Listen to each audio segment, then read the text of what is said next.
Bonsoir chers camarades, chers étudiants, chères étudiantes, membres aussi du personnel administratif et technique s'ils sont dans la salle. Bonsoir aussi aux autres dirigeants des différentes plateformes qui sont dans le même registre qu'Africa First, ou même ou pas, plutôt engagés politiquement. Bonsoir à tous. Mention spéciale au mouvement Africa First, à son président, Pape Nalla Dièye. Je l'ai découvert il n'y a pas longtemps et j'ai décelé chez lui des qualités remarquables. Un engagement aussi qui ne souffre d'aucun doute. Et quand ils sont passés me voir, j'ai pu comprendre que nous n'avons presque pas le choix, que l'avenir de ce pays, l'avenir de ce continent est pris en charge par une jeunesse très consciente, très au fait des enjeux du monde moderne.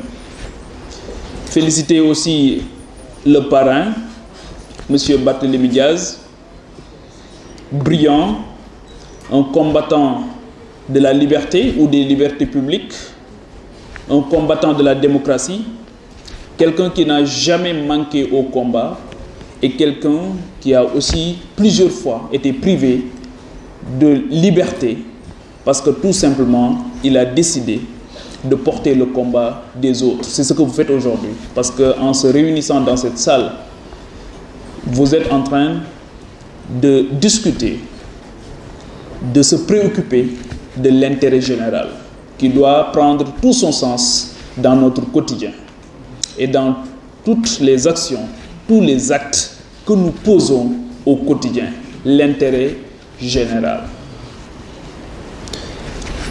Remercier aussi et féliciter un ami, M. Ngor Dieng, brillant, chercheur, panafricaniste aussi. Et le seul reproche que je vais lui faire, c'est durant son intervention, plusieurs fois, il a eu du mal à prononcer le nom du bourreau supposé, vrai ou pas, de Thomas Sankara Blaise Compaoré. C'est quelqu'un qu'il faut nommer, c'est quelqu'un qui mérite réflexion, sur qui on doit s'arrêter pour comprendre aussi que jusqu'en 2020, son legs est jalousement gardé par certains, son héritage aussi est préservé. Ceux qui ont combattu Thomas Sankara sont encore parmi nous sous d'autres formes. Ce sont ce qu'on appelle les Africains de service. Il y en a toujours parmi nous des Africains, bon teint, peau noire, masque blanc, disait l'autre, qui sont prêts à faire le sale boulot, qui sont prêts à être dans toutes les dispositions pour être utilisés par les autres. Jamais l'oppresseur n'a agi directement en Afrique. Il utilise toujours par quelqu'un qui est totalement dans les dispositions, parce que tout simplement, l'intérêt général n'ayant aucune signification à son niveau.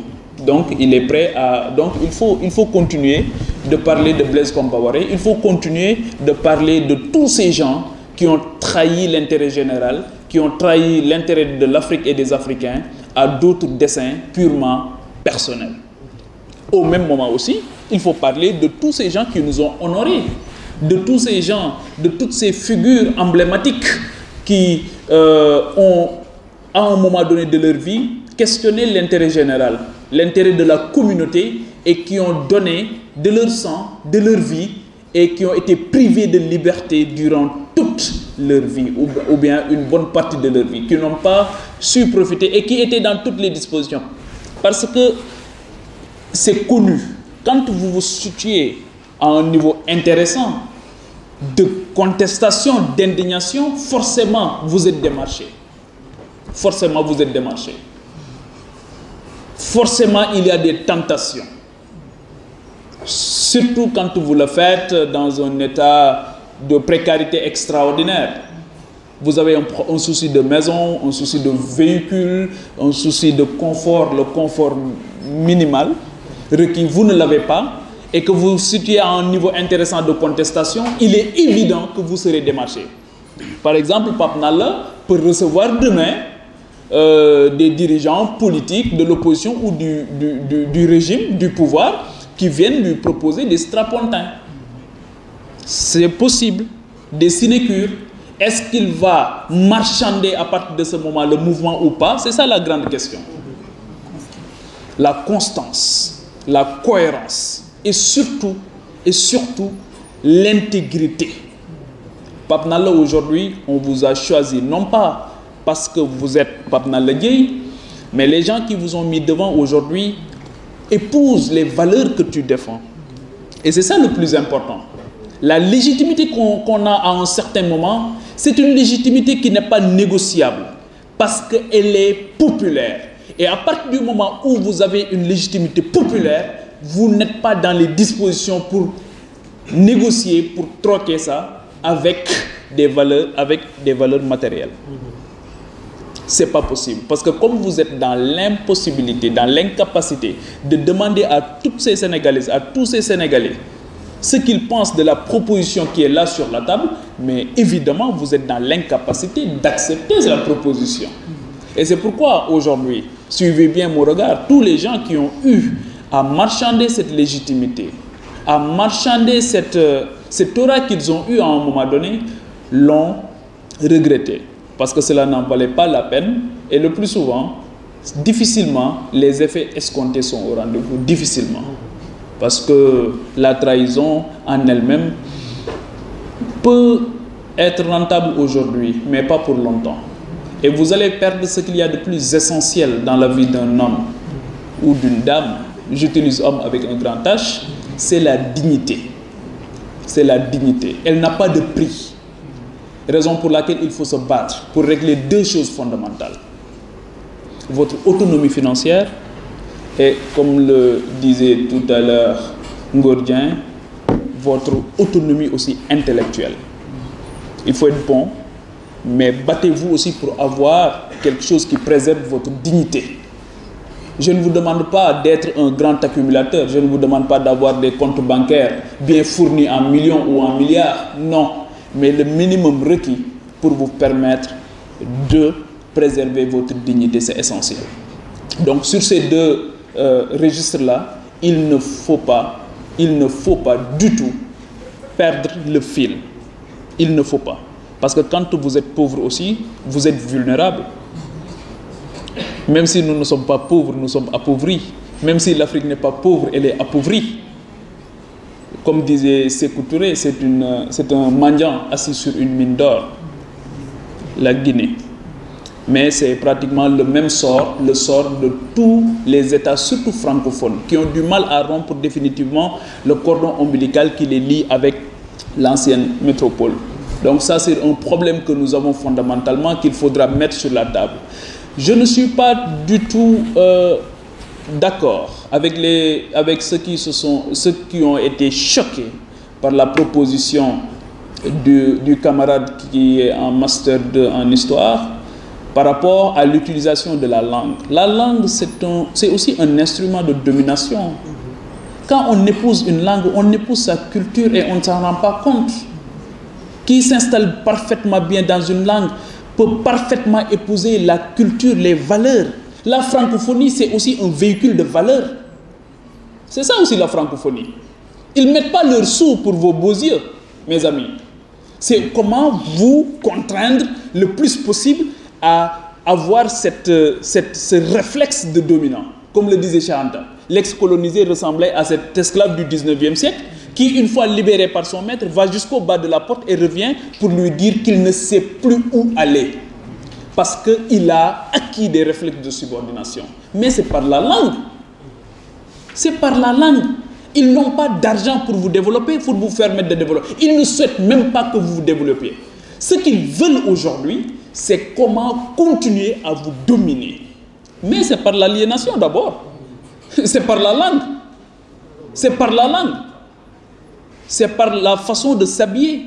Donc préserver aujourd'hui le legs de Thomas Sankara, c'est aussi questionner le rapport que nous avons avec le consommé local. Préserver le legs de Thomas Sankara, c'est le rapport que nous avons avec les directeurs généraux. Est-ce que nous les déifions? Est-ce que nous les voyons, nous les percevons comme des gens qui doivent régler nos problèmes? Est-ce que nous les voyons comme des gens qui doivent nous utiliser comme bétail lors des élections? Donc, c'est des questions. Quel est le rapport que nous avons avec les ministres de la République? Est-ce que nous les voyons comme des serviteurs de la République tout simplement? Ou bien est-ce que nous les percevons comme des gens qui doivent régler nos problèmes? Qui doivent nous donner des chambres à l'université, qui doivent nous donner des tickets. Si vous saviez le salaire d'un ministre, le salaire d'un directeur général, quand vous lui demandez de prendre en charge certains de vos problèmes, c'est vous qui lui avez demandé de voler l'argent du contribuable. C'est aussi simple que ça. Il ne peut pas, il ne devrait pas avoir les moyens conséquents pour se permettre un certain luxe. Mais vous lui avez demandé de voler votre argent. Il vous sert de voleur tout simplement. Quand vous demandez à certaines notoriétés, ils sont parrainés par-ci, parrainés par-là, n'importe quel mouvement, n'importe quelle organisation, il n'a pas les moyens. Il n'a pas les moyens, c'est ça le problème aussi. Maintenant, c'est vous qui lui avez demandé de faire des choses non orthodoxes pour vous satisfaire aujourd'hui. Mais en répondant à votre demande, mais il sape aussi quelque chose d'essentiel, c'est-à-dire c'est l'intérêt général. Un ministre, je suis désolé de vous le dire, ce n'est pas un ministre de Tchadia et ce n'est pas un ministre de Saint-Louis. Pourquoi chaque entité au Sénégal veut avoir un ministre? Récemment, on a vu, quand le ministre Omar Sarr a été nommé, on a vu des jeunes sortir en Jakarta chez lui. Parce qu'ils étaient contents, parce qu'il y a quelqu'un qui appartient à Dagana, peut-être de leur camp, et qui a été nommé ministre. Mais Omar Sarr, à partir du moment où il est nommé ministre, il devient un ministre du Sénégal. Ce n'est pas un ministre de Dagana. Un directeur général, ce n'est pas un directeur général de quelconque localité, il devient un... C'est ça Thomas Sankara aussi. C'est comment nous percevons les serviteurs de la République. Il voulait être perçu comme un simple citoyen burkinabé qui aujourd'hui se retrouve à un niveau stratégique pour permettre à ce peuple-là d'accéder aux services sociaux de base, d'accéder à une certaine, pas souveraineté internationale, mais à une certaine fierté internationale. C'est-à-dire que quand vous vous rendez à la table de l'universel, qu'est-ce que vous avez aujourd'hui en contrepartie? Quelle est aujourd'hui votre participation à la table de l'universel? C'est ça aujourd'hui les grandes questions. Et le développement de ce continent, le développement de ce pays ne se fera pas sans nous. Donc il faut se préparer, mais en se préparant au-delà des compétences, il y a des valeurs qu'il faut forcément avoir. C'est des valeurs le plus souvent que l'on n'acquiert pas sur les bancs de l'université. Mais c'est votre environnement sociologique. Si vous n'arrivez pas à être utile dans votre propre maison, vous ne pouvez pas l'être pour votre quartier.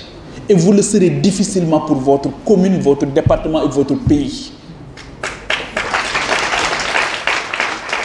Soyez utile d'abord. L'utilité aussi d'une personne, elle n'est pas que matérielle. Là aussi, c'est une fausse route que nous faisons le plus souvent. Le niveau de contribution, ceux qui ont été là à un moment donné et qui ont contribué, ils n'avaient pas le confort que vous avez aujourd'hui. Ils ne l'avaient pas du tout. Mais ils avaient donné le meilleur d'eux-mêmes. Et c'est en commençant par être disponible pour les besoins de la communauté. Mais comme je vous l'ai dit, soyez d'abord utile au niveau le micro le plus petit d'abord. Sinon, vous ne pouvez pas l'être au niveau macro. Ça aussi, ça me semble important. Donc, je vais être court. J'ai déjà accusé un retard. J'ai mon émission qui commence à 19h. Et avec les embouteillages, ça peut être très compliqué. Là aussi, c'est un autre problème sénégalo-sénégalais que nous avons. Les embouteillages, parce que je disais à quelqu'un que c'est parce qu'il y a un problème par rapport au service public du transport que chaque personne qui commence à travailler veut forcément avoir son véhicule. Si on avait un service de transport aujourd'hui très bien organisé, qui peut être là à 16 heures parce que j'en ai besoin à 16 heures, qui peut me ramener là où je dois être à telle heure, à partir de ce moment, les gens allaient beaucoup plus économiser pour autre chose. Mais parce que tout simplement aussi Dakar est très compliqué, parce que sur 0,25%, 0,3% du territoire national, nous avons plus de 25% de la population. Ça aussi c'est un autre souci que nous avons. Parce que tout simplement la décentralisation est encore, voilà, on a encore beaucoup de soucis à se faire à ce niveau. Donc voilà des questions qui doivent être discutées, pas seulement lors d'une organisation de Africa First, lors d'un événement de Africa First, mais que vous devez discuter dans vos foyers. Comment est-ce qu'on vote dans ce pays? Pour qui on doit voter? Le sens de notre vote. Ça aussi c'est important, le sens de notre vote. Est-ce qu'aujourd'hui les alternances continues dans ce pays-là garantissent un développement économique et social harmonieux ou pas? Donc le sens de notre vote. On vote beaucoup, on mobilise toutes les énergies quand on doit voter. Il y en a même qui perdent leur vie parce que tout simplement on doit voter. Nos pauvres mamans, très fatiguées, sous le soleil, avec des pancartes. Et au finish, qu'est-ce que nous avons? Lors de la réforme sur l'acte 3 de la décentralisation, on nous avait promis des territoires viables et compétitifs, porteurs de développement durable. À l'arrivée, qu'est-ce que vous avez dans vos territoires? Est-ce qu'ils sont viables? Est-ce qu'ils sont viables? Est-ce qu'ils sont compétitifs? Est-ce qu'ils sont porteurs de développement durable? Mais exigez l'évaluation de cette réforme dans vos collectivités territoriales. Demandez à vos maires ce qu'ils ont fait de cette réforme. Donc tout cela, aujourd'hui, il y a de nouveaux mécanismes qui vous permettent d'entretenir ce débat dans vos espaces familiaux, mais dans vos territoires aussi. Donc c'est ça qui est important, et c'est pour moi préserver le legs de Thomas Sankara et d'autres francs-tireurs qui l'ont précédé. Donc ici, chez vous, le 7 février prochain, on célébrera Cheikh Anta. Donc le 1er décembre 1944, c'est des dates importantes. Hein? C'était aussi Mamadou Dia, 17 décembre. Donc le 1er décembre aussi 1944, vous vous en souvenez. Donc les tirailleurs sénégalais ont été tués ici à Thiaroye. Et je disais à quelqu'un, vous pouvez avoir 50 ans dans ce pays et vous ignorez totalement le camp Thiaroye. Ça aussi c'est extraordinaire. Donc c'est le rapport que nous devons avoir avec l'histoire et la géographie. Parce qu'il y a que l'histoire et la géographie qui nous permettent de se mouvoir, de nous mouvoir dans le temps et dans l'espace. Si vous ignorez totalement votre géographie, avec tout ce que cela implique, si vous ignorez totalement votre histoire, avec tout ce que cela implique, mais je suis désolé, vous pouvez être un résident dans ce pays, mais pas un citoyen. Parce que la citoyenneté, c'est une quête, c'est une conquête. On ne naît pas citoyen, on le devient. C'est lorsqu'on prend conscience totalement de nos devoirs et de nos droits. Mais c'est Mamadou Dia aussi qui disait qu'on pouvait renoncer à des droits, mais pas à des devoirs. Donc les devoirs, il faut les connaître, il faut les assumer. Il faut les assumer et arrêter de s'enflammer parce qu'on a été reçu par un ministre, arrêter de s'enflammer parce qu'on a été reçu par un directeur général, arrêter de s'enflammer parce que tout simplement le président de la République est passé dans votre ville et vous a demandé de l'attendre pendant 4 heures de temps sous le soleil, sous un soleil de plomb. Je ne suis pas en train de dire qu'il ne faut pas respecter les institutions, il faut les respecter. Mais il faut aussi que les institutions aussi respectent le peuple. Respectent le peuple, ça aussi c'est important. Donc Thomas Sankara, c'était une vision du monde. Thomas Sankara, c'était une vision des relations internationales. Thomas Sankara, c'était prendre date avec l'histoire, avec les prochaines générations. Ce n'était pas un homme politique. Parce que ce qu'on dit, un politicien, il se préoccupe de la prochaine élection. Les hommes d'État, ceux qui veulent rester dans les langues de la postérité, c'est des personnalités qui prennent date avec la prochaine génération, avec les prochaines générations. Et je pense que ça, c'est extrêmement important. Il faut être très exigeant par rapport à ceux qui nous dirigent, par rapport aussi à ceux qui veulent nous diriger, ceux qui prétendent nous diriger. Donc, et cesser d'être des chairs à canon et faire valoir, on vous a assez utilisé, on a assez utilisé les étudiants, et après, and so what? Rien du tout. Donc maa ngi leen di gërëm bu baax di leen sant kontaan naa trop si bokk ak yéen jotaay bi donc bëggoon naa mu gën a yaatu mais dafa xaw a xat ni mu demee moom moo tax mais en tout cas Pape Nalla maa ngi lay gërëm di gërëm ñi nga xamante ni yéen a bokk seen kuréel gi na ngeen ko gën a yaatal mu gën a yaatu ci biir Sénégal ak ci biir Afrique parce que nous ne pouvons envisager qu'un destin commun loolu moom il faut que ñu xam